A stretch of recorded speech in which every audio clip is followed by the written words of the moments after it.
Hi friends, ఈరోజు నేను మీ ముందుకు రెడ్మీ 6A డిస్ప్లే లైటింగ్ సొల్యూషన్ని ఈరోజు నేను మీ ముందుకు తీసుకొచ్చాను. ఈ ప్రాబ్లమ్ని మనం ఎలా రిపేర్ చేసుకోవాలనేదే ఈరోజు మన వీడియో. మీకు ఇక్కడ నేను మొబైల్ని ఆన్ చేసి చూపిస్తున్నాను.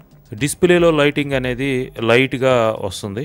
అప్పుడప్పుడు మామూలుగానే నార్మల్గా డిస్ప్లేలో లైటింగ్ వచ్చేస్తుంది, కానీ ఎక్కువ పర్సెంట్ లైటింగ్ అనేది అసలు ఉండట్లేదు. అప్పుడప్పుడు బ్లింక్ అవుతూ ఉంటుంది. ఈ ప్రాబ్లమ్ని మనం ఎలా రిపేర్ చేసుకోవాలో ఈరోజు మనం ఈ వీడియోలో తెలుసుకున్నాం. ముందుగా అయితే ఫోన్ని జాగ్రత్తగా ఓపెన్ చేసుకోవాలి. ఈ మొబైల్ అనేది నాకు వేరే షాప్ నుంచి వచ్చింది. వాళ్ళు ఆల్రెడీ ట్రై చేస్తుంటారు, కానీ మనం జాగ్రత్తగా చూద్దాం. ముందుగా అయితే మొబైల్ని జాగ్రత్తగా ఓపెన్ చేసుకోవాలి.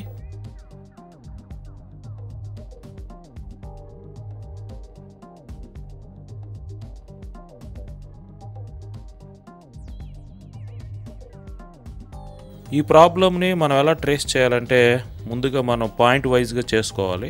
ముందుగా మనకి ఎక్కడ ప్రాబ్లం ఉందంటే డిస్ప్లేలో లైటింగ్ రావట్లేదు, కాబట్టి ముందుగా మనం డిస్ప్లేని ఓపెన్ చేసి చూడాల్సిన అవసరం అయితే లేదు. కాబట్టి ముందుగా డిస్ప్లే కనెక్టర్ని, బోర్డుకున్న డిస్ప్లే సాకెట్ని ఒకసారి చెక్ చేసుకోవాలి మనం.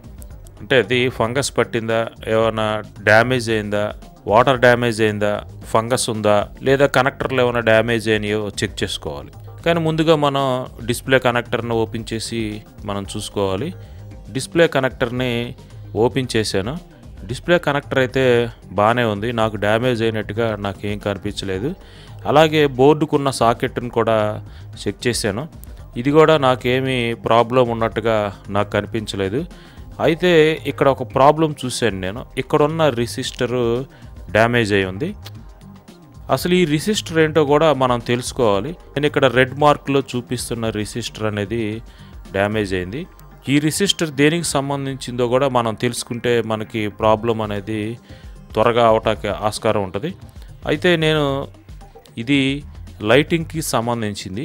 లైటింగ్ సెక్షన్లో ఇక్కడ డయోడ్ పాజిటివ్ నుంచి ఈ రెసిస్టర్కి వస్తుంది ట్రాక్. ఇది నేను పిక్చర్లో చూపిస్తున్నట్టుగా ఈ రెసిస్టర్కి వస్తుంది. ఈ రెసిస్టర్ నుంచి డిస్ప్లేలో ఉన్న ఎల్ఈడీస్కి ఇక్కడున్న రెసిస్టర్ ద్వారా పవర్ వెళ్తుంది.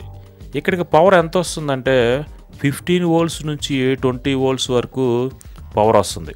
కాబట్టి ఈ రెసిస్టర్ అనేది డ్యామేజ్ అవ్వటం వల్ల లైటింగ్ అనేది కరెక్ట్గా రావట్లా. ఈ రెసిస్టర్ని రిమూవ్ చేసి షార్ట్ చేసి మనకి డిస్ప్లే లైటింగ్ ప్రాబ్లం అనేది సాల్వ్ అయిందో లేదో కూడా ఒకసారి మనం చెక్ చేసుకోవాలి. ముందుగా అయితే నేను జాగ్రత్తగా ఈ రెసిస్టర్ని రిమూవ్ చేస్తున్నాను. రెసిస్టర్ రిమూవ్ చేసేటప్పుడు చాలా జాగ్రత్తగా ఉండాలి. పక్కన ఉన్న కాంపోనెంట్స్ అనేవి డ్యామేజ్ అవ్వకుండా, ఈ ట్రాక్స్ అనేవి కట్ అవ్వకుండా మనం ఆ రెసిస్టర్ని జాగ్రత్తగా రిమూవ్ చేసుకోవాలి. నేనైతే జాగ్రత్తగా రిమూవ్ చేశాను. ఈ రెసిస్టర్ ఎటువంటి డ్యామేజ్ అవ్వకుండా రిమూవ్ చేశాను. ఇక్కడ ఉన్న 2 పాయింట్స్ని కూడా షార్ట్ చేయాలి. షార్ట్ చేసి మన లైటింగ్ ప్రాబ్లం అనేది సాల్వ్ అయిందో లేదో చెక్ చేసుకుందాం. ముందుగా ఆ 2 పాయింట్స్ని షార్ట్ చేయాలంటే లైట్గా పేస్ట్ అనేది అప్లై చేసుకోవాలి. పెన్సిల్ ఐరన్ తోటి మనం ఆ 2 పాయింట్స్ని షార్ట్ చేయాలి. 2 పాయింట్స్ని షార్ట్ చేసేటప్పుడు ఈ పాయింట్లు కనుక గ్రౌండ్కి షార్ట్ అయితే పైన ఉన్న లైటింగ్ సెక్షన్ దగ్గర ఉన్న స్టెప్అప్ కాయిల్ కానీ, డయోడ్ కానీ, ఇంకా లైటింగ్ ఐసీ కూడా డ్యామేజ్ అయిపోయే ఛాన్సెస్ ఉంటాయి.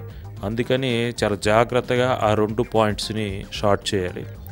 షోల్డరింగ్ చేసే విధానం, అనుభవం అనేది చాలా అవసరం. ఎవరైనా షోల్డరింగ్ ప్రాక్టీస్ నేర్చుకోవాలనుకుంటే ఎలా నేర్చుకోవాలి ఏంటనేది నేను ఒక వీడియో చేశాను. ఎవరైనా చూడని వాళ్ళు ఉంటే కింద డిస్క్రిప్షన్లో లింక్ ఇస్తాను, తప్పకుండా చూడండి.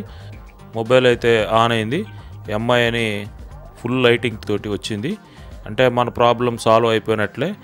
ఆ రెసిస్టర్ డ్యామేజ్ అవ్వటం వల్ల మనకి లైటింగ్ వోల్టేజ్ అనేది డిస్ప్లేలో ఉన్న ఎల్ఈడీస్కి రావట్లేదు. అందుకని మనకి డిస్ప్లే లైటింగ్ ప్రాబ్లం వచ్చింది. అయితే ఇక్కడ ఇంకో ప్రాబ్లం వచ్చింది నాకు. ఏంటంటే ఇది లైటింగ్ ఎక్కువ వచ్చేస్తుంది, ఓవర్గా వస్తుంది లైటింగ్. మనం రెసిస్టర్ని తీసేసి షార్ట్ చేసాం కదా, అందుకని చాలా ఎక్కువ వచ్చేస్తుంది లైటింగ్. నాకు ఎల్ఈడీస్ అనేవి వైలెట్ కలర్లోకి కనిపిస్తుంది నాకు.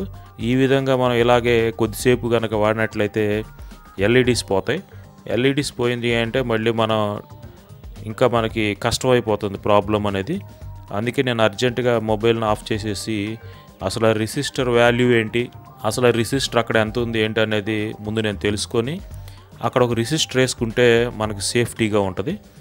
లేకపోతే ఈ ఎల్ఈడి అనేది బ్రైట్గా వెలిగి సర్క్యూట్ అన్న డ్యామేజ్ అవ్వచ్చు, ఈ మన డిస్ప్లేలో ఉన్న ఎల్ఈడీస్ అన్న పోవచ్చు.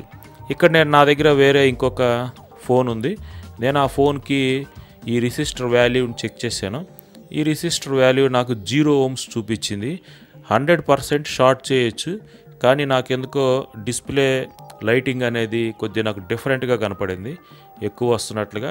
దానివల్ల మనకి ప్రాబ్లమే. అందుకని నేను 0 ohms ఉన్న రెసిస్టర్ ఒకటి నేను అక్కడ షోల్డరింగ్ చేస్తాను. అయితే నా దగ్గర ఒక బ్లూటూత్ స్పీకర్స్ ఉన్న బోర్డు ఒకటి ఉంది, పాత బోర్డు. దీంట్లో ఇక్కడ యాంటీనా సెక్షన్లో ఒక రెసిస్టర్ ఉంది. ఈ రెసిస్టర్ అనుకుంటున్నాను నేను 0 ohms ఉండొచ్చని. ఒకసారి చెక్ చేస్తాను నేను మల్టీమీటర్ ద్వారా.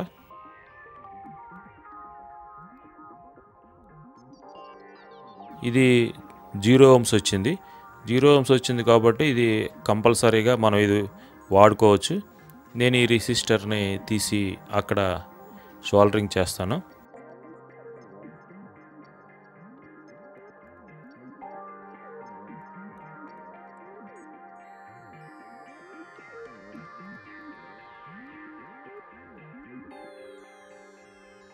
బోర్డు నుంచి రెసిస్టర్ని రిమూవ్ చేశాను. ఇదిగోండి చూడండి, ఈ విధంగా ఉంటుంది రెసిస్టర్. ఇది 0 ohms రెసిస్టర్.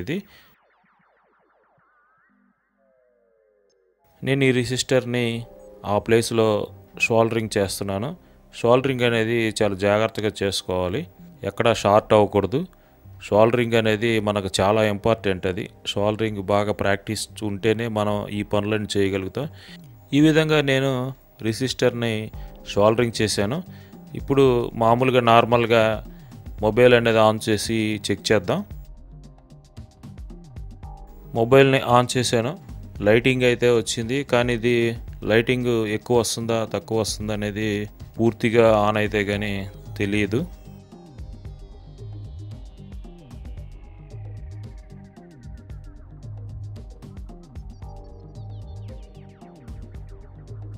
మొబైల్ అనేది పూర్తిగా ఆన్ అయింది, లైటింగ్ తక్కువ వస్తుంది. ఇంతకుముందు మనకి లైటింగ్ అనేది చాలా బ్రైట్గా వచ్చింది. ఆ విధంగా మనం కస్టమర్కి ఇచ్చేస్తే కస్టమర్ ప్రాబ్లం ఫేస్ చేస్తాడు.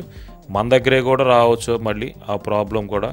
మన కస్టమర్కి ఇచ్చేలోపే ఎల్ఈడీస్ అనేది షార్ట్ అయిపోయినాయి అంటే మళ్ళీ మనకి డిస్ప్లే ఓపెన్ చేయాలి, ఎల్ఈడీస్ మార్చుకోవాలి, ఇవన్నీ చాలా ప్రాబ్లమ్స్ ఉంటాయి. అందుకని నాకు ముందే ఎందుకో డౌట్ వచ్చింది. అందుకని నేను కొద్దిగా రెసిస్టర్ వేయటం వల్ల మనకి లైటింగ్ అనేది తగ్గిందని నేను సాటిస్ఫై అవుతున్నాను. ఈ విధంగా మనం రెడ్మీ 6A డిస్ప్లే లైటింగ్ ప్రాబ్లమ్ని ఈ విధంగా మనం రిపేర్ చేసుకోవచ్చు. ఈ వీడియోని మీరు మొదటి నుంచి చివరి వరకు చూసినట్లయితే చాలా థ్యాంక్ యూ ఫ్రెండ్స్.